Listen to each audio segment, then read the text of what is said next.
Hello everybody, it is Alan, it is Brony time, and welcome back to Let's Play Apollo Justice Ace Attorney Trilogy, Dual Destinies.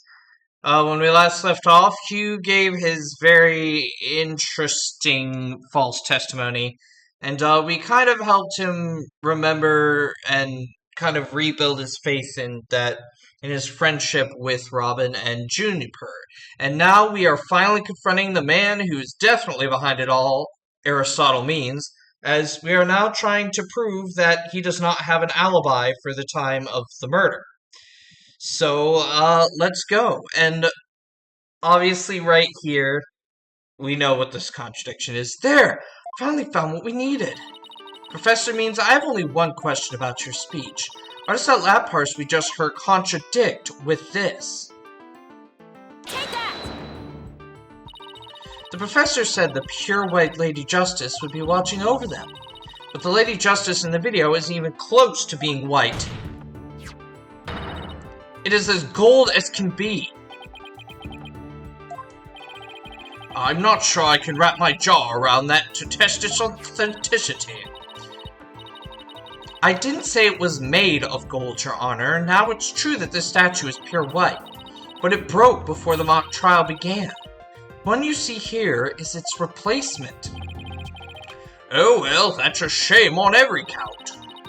Ironically, this golden statue sticks out like a sore thumb compared to the white one, meaning the professor wouldn't have made a mistake in its color if he'd been present. It seems that I have caused some confusion, but it was merely an oversight on my part. The statue was in the middle of the room. How could you not know what it looked like? Well, I was in a balcony seat. Furthermore, the statue had previously been white. I'm afraid this is sufficient evidence of the speech being pre-recorded. We had our answer long ago. The accused was the only one to leave the lecture hall. No, wait! There's got to be something that can prove that the speech was pre-recorded. According to the mock trial video, the speech started here and ended here. It was a little over 10 minutes, but I doubt anyone wants to be tortured again. It was only a little over 10 minutes? It felt like it went on forever. How'd you figure out how long it was? Easy, there's a timestamp at the top right. All you have to do is subtract the time the speech started from the time it ended. The speech goes from the 10-minute mark to 20:35. Wait a second. I could have swear I've seen the same interval time listed among the evidence. Maybe there's a way for me to use the speech time to show that it was pre-recorded.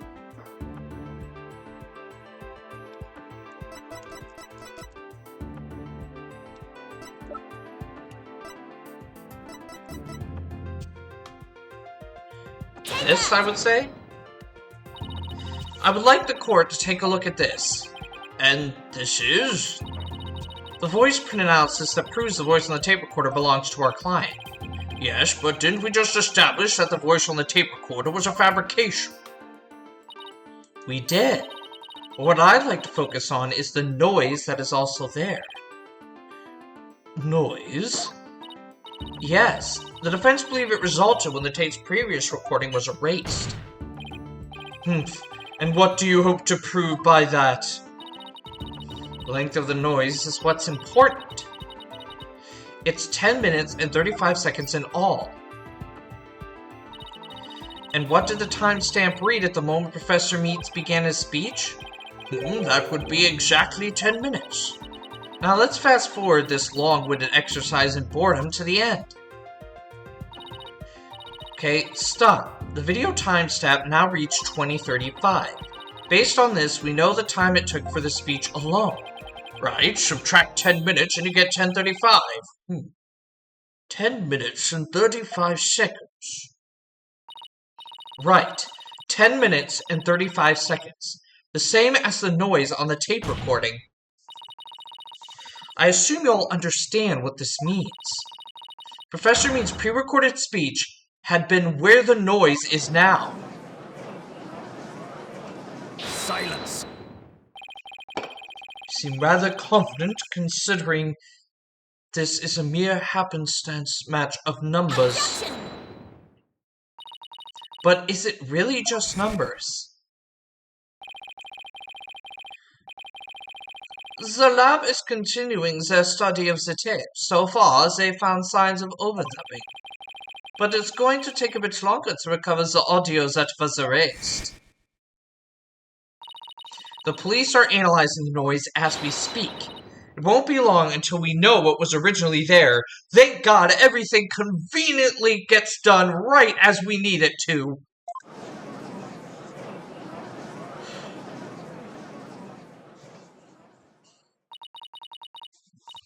I'm sure of it. The professor was trying to create an alibi with the recording by pinning the crime on Junie. Well, he's not going to get away with it. Not on my watch. Miss Sykes. Miss Sykes, I believe you are well aware of my methodology. Even if Juniper were the perpetrator, I would vigorously defend her, as per my word. And to that purpose I offer to be a lawyer. Alas, look what's happened. All I've stated are obvious deductions derived from evidence and testimony. Truth be told, I had no intention of testifying. I've been keeping quiet for Juniper's sake. But now that you cast this blame upon me, I have no choice but to reveal the truth. Uh-oh, this doesn't sound good. I will now reveal the truth, but why I had to pre-record my speech before the mock trial. I, Professor Means, always say what I mean, and mean what I say by all means.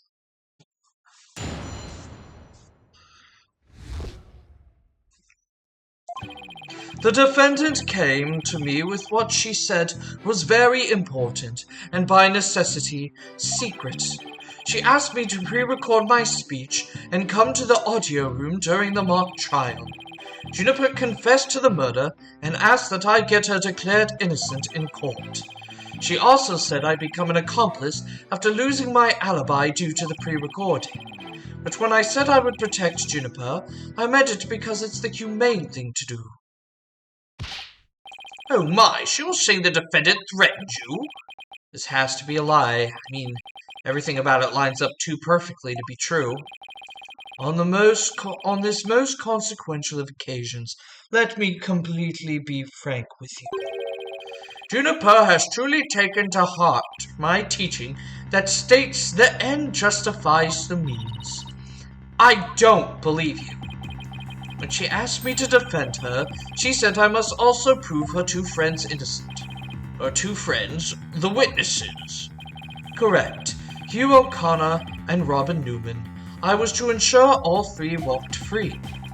All three were to achieve their dream. That was the result Juniper was seeking. And she was even willing to threaten me, her own professor, to that end. You no doubt had high praise for her ruthless tactics. Yes, well, that is why I vowed to vigorously defend her despite her threatening me. There was a time when lawyers merely sought the truth if they wished for victory in court. But alas, those days are over. Now in the defense of justice, order, and all that is good, the end justifies the means. I'm so sick of hearing that phrase. Though it truly grieves me so, I must tell you this. Forsake the truth if it's victory you seek. Steel yourself for this new courtroom reality. That does it. He's gonna get dragging those dismal, depressing ideas in here. Since he's already surrendered to the dark age of law, it's up to me to fight it. Why so silent, Stono? Something the matter?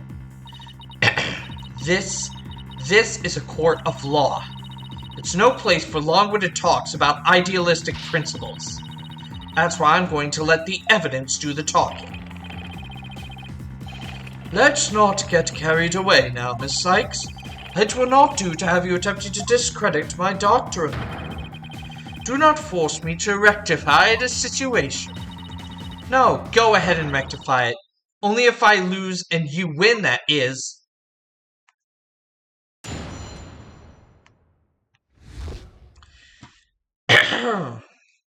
Sorry?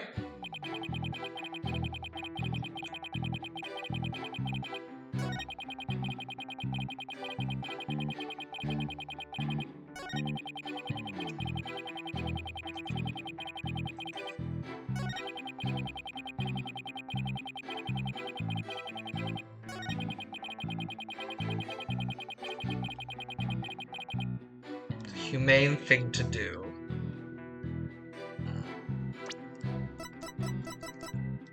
Identified as fake, Professor Means used Hugh to pass it on the police. Maybe this? Objection! Apparently it is. So let me get this straight. You were trying to help Miss Woods. Ha, that's nothing more than a bald-faced lie. No offense, Your Honor. Such defamation of my character and your hair follicles, Your Honor, it is an outrage. Miss Sykes will clarify her statement, but leave my hair follicles out of it this time. Yes, of course, Your Honor. Now, please take a look at this. The witness gave this tape to Mr. O'Connor. Then he slyly whispered, "Take this to the police and tell them you found it." There was no whispering slyly or otherwise involved. I simply did that out of kindness. Objection! The tape contained our client's voice. In short, it is incredibly damaging evidence. Why would it even exist if the witness wasn't trying to pin the murder on our client? They say the road to hell is paved with good intentions, but not yours. You never had good intentions, only lies to protect yourself with while blaming others. You, Professor, are the embodiment of the dark age of the law.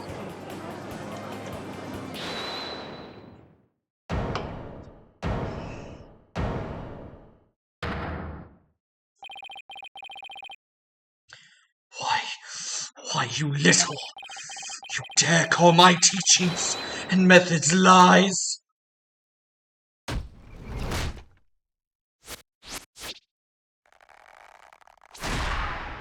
Ah, there's the real Professor Meads. Sorry, Jesus. This guy's voice is the roughest of them all, which is glad why it hasn't come up till the very end of this case. The Miss Legal Academy is a proud institution. It is the most powerful in the world. You will never forget what true education and lawyering means once I'm through with you. Huh? Professor Means, what's with your hair? Quiet! No talking in class. Ow!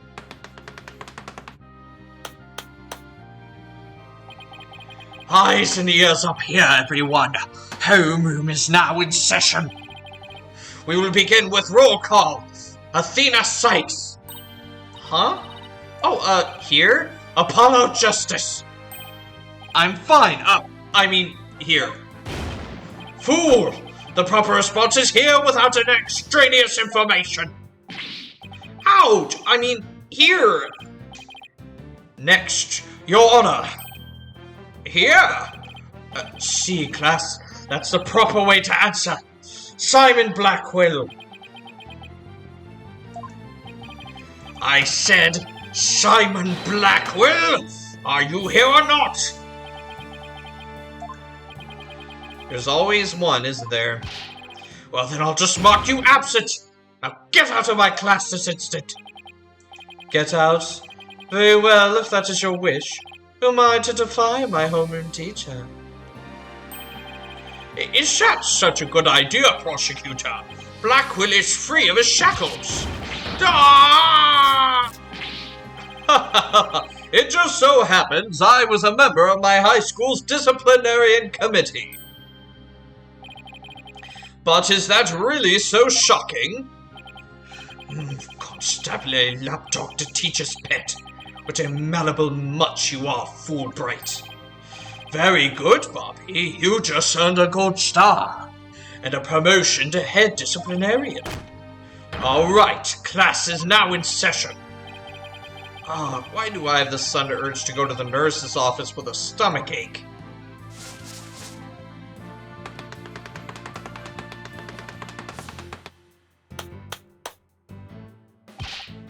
Pay attention!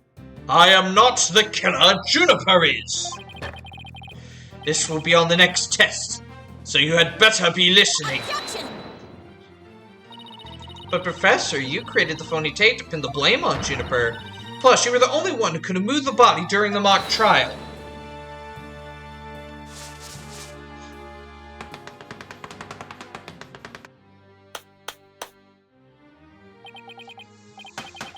Athena, you disappoint me so. To think you would label me a murderer. Now pay attention. The murder occurred on the 23rd between 6 o'clock and 8 p.m. But I was already at home by that time. So how could I have been involved in this crime? Objection!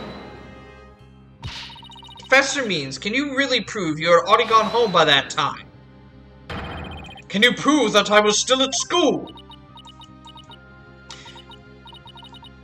Dude, the burden of proof is on you. Because now you made the accusation. You made the assertion that you did this. It's not up for Athena to prove you were at school. It's up to you you need to also be able to prove that you weren't and have evidence to back it up. No, I can't. So you admit it. Well, you just earned extra credit for your honesty. But you have also earned yourself laboratory cleaning duties until you graduate. I do enough of that at the office.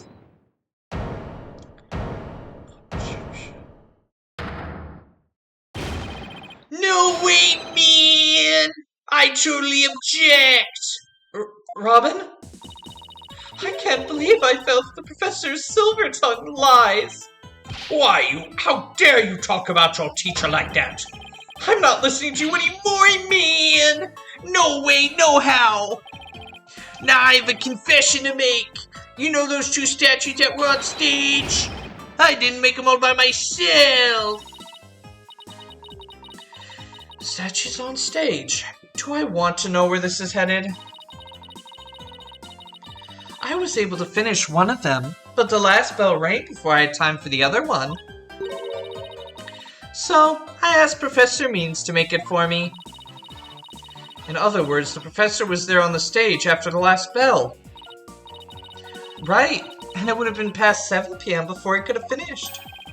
Professor Means was still at school. This is incredibly important testimony.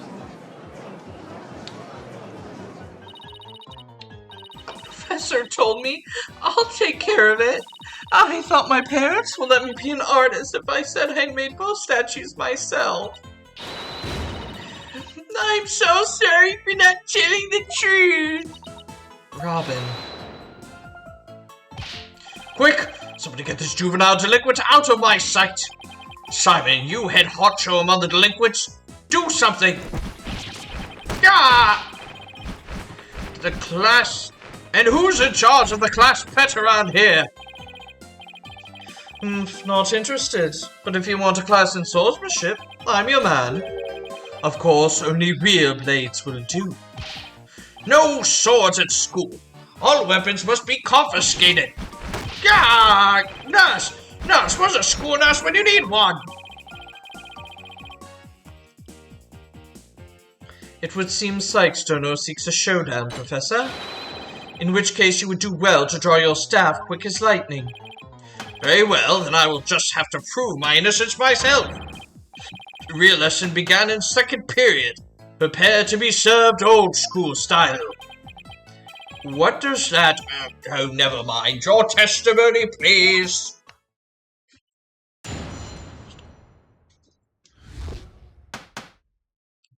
These cases, I always love, like, the final showdowns in these cases with the real killer. It's always so much fun, and there's so much great humor during them. Now pay attention. Robin took over half a day to complete one statue. I, however, finished most of the other statue between 7 o'clock and 8:30 p.m.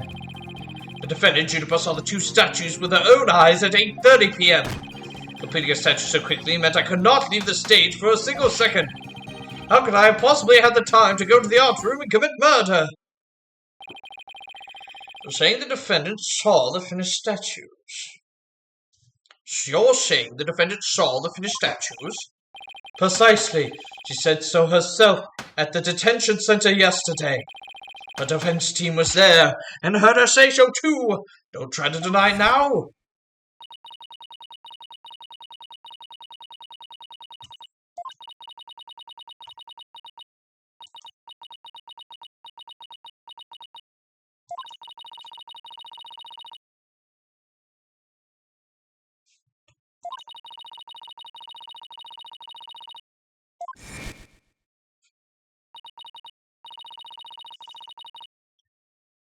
All right. The professor was there when that matter came up.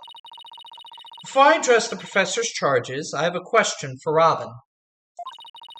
How hard would it be to complete a statue like that in 1.5 hours? It would probably take me at least twice as long.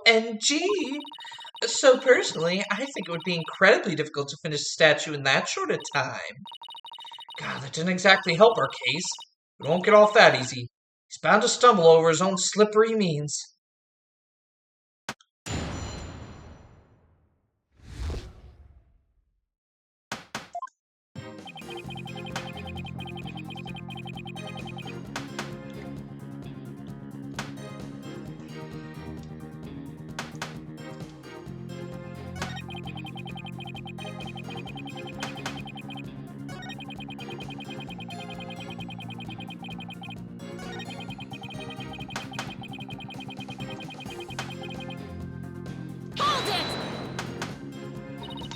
Why were you in such a hurry? In the legal world, your body is your capital. The early bird gets the worm. That's why I get to bed at 9 p.m. each and every night. And that's why I was working as fast as I could. I didn't want to miss my bedtime. Well, I did concede that I never left the stage. Well, Miss Sykes, do you accept the witness's claim?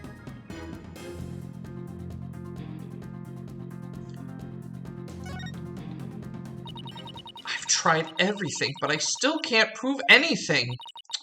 I guess I concede. I couldn't hear you. Say it louder this time. I concede the professor means never left the stage. Yeah, that's right. But what took you so long? I was there at the stage the entire time.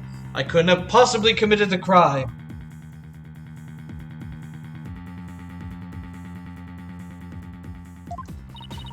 I'm not going to give up here. I'm afraid I have to side with the witness, Miss Sykes. Unless you have any further objections, I'll have to put this issue to rest.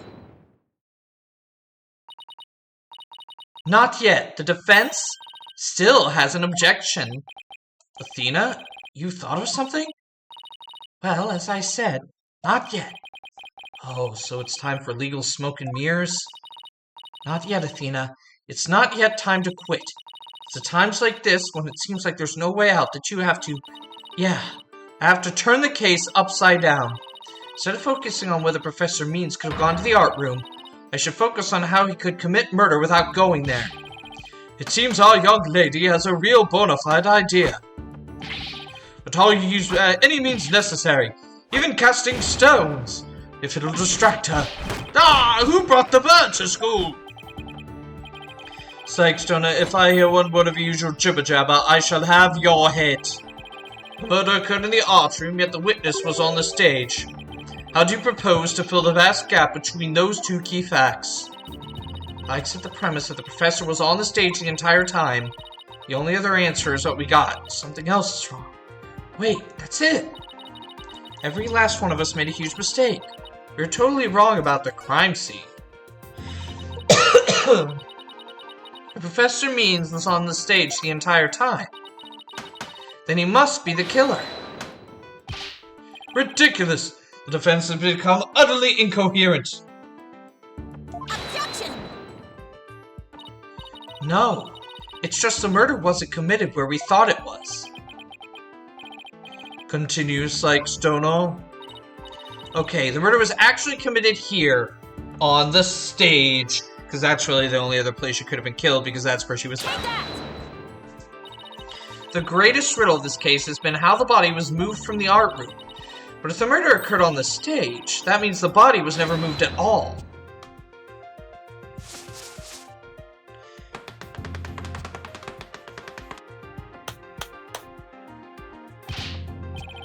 Silly girl. When the body was found, there wasn't a drop of blood on the stage floor.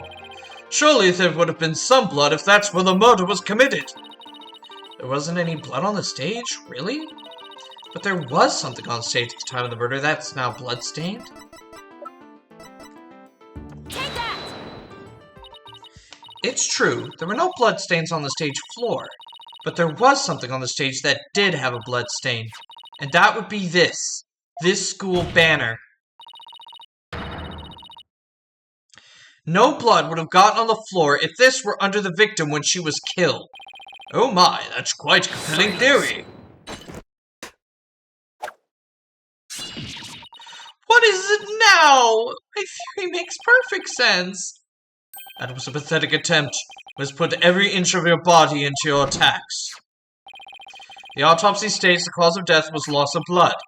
Yet only a trace amount was found upon that banner. Where did the rest go? Blood getting on there when the body was moved by wire makes more sense than not. Gah! Very good, Simon. Tell me what's your first choice for higher education. I'll write you the ultimate in recommendation letters. You're all but guaranteed to get in. Actually, the defense has something to explain that as well. You do? If there was only a trace amount of blood on the school banner, then there must have been something else the killer used to soak up the blood. All I have to do is figure out what. This is what soaked up most of the victim's blood. The Governor's banner. Take that! Why, it looks like there's some other piece of fabric on top of the school banner. It's the Governor's banner that had been specially made for the school concert. Since it's on top of the school banner, the blood would have hit it first. It could have easily absorbed most of the blood like a dishcloth, and only a small amount would have soaked to the school banner below. So it makes total sense for the school banner to only have a little blood on it. So that banner absorbed the blood like a dishcloth. Yes, that would explain it. The Governor's banner was like a dishcloth? Surely it was at least towel quality.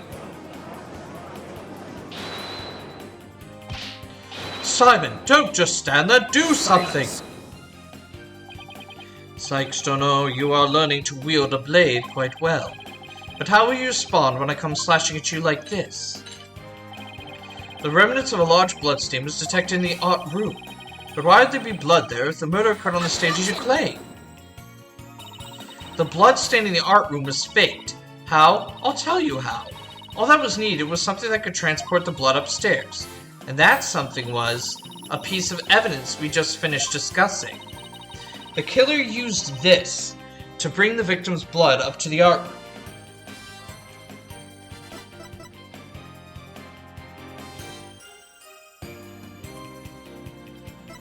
The burnt fragments.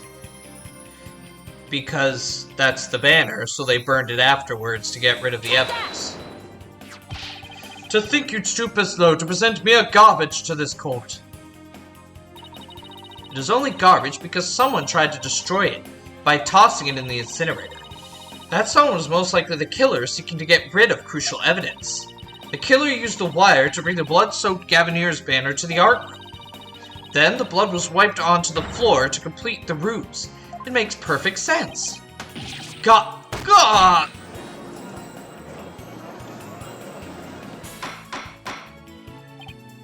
Order! This is quite the development. I think the body was never actually moved. Hold it right there. The body must have been moved. How else could you explain that loud crash you heard during the mock trial? If it wasn't caused by the body crashing the statues, then what was it? I hadn't thought of that. If that loud crash wasn't the body hitting the statues, then what was it indeed? The knot in the school banner shows that something was carried along the wire in it. So if that's true, I know what I have to find. Something that was in the art room before the murder and there on the stage after. The object that was sent down the wire to crash the statues was... Well, we will present that. But we'll have to do that next time on Dual Destinies. Yep, that's right, we have come to the end. I have a feeling we're very, very close to finishing this case now. So hopefully, by next time, we'll be done with it. Until then, thank you all for watching. Please leave a like, comment, and subscribe to Boney Time for more content, especially more Dual Destinies. Also, make sure to share this video far and wide so we can get as many eyeballs on the series as possible. I will see you next time.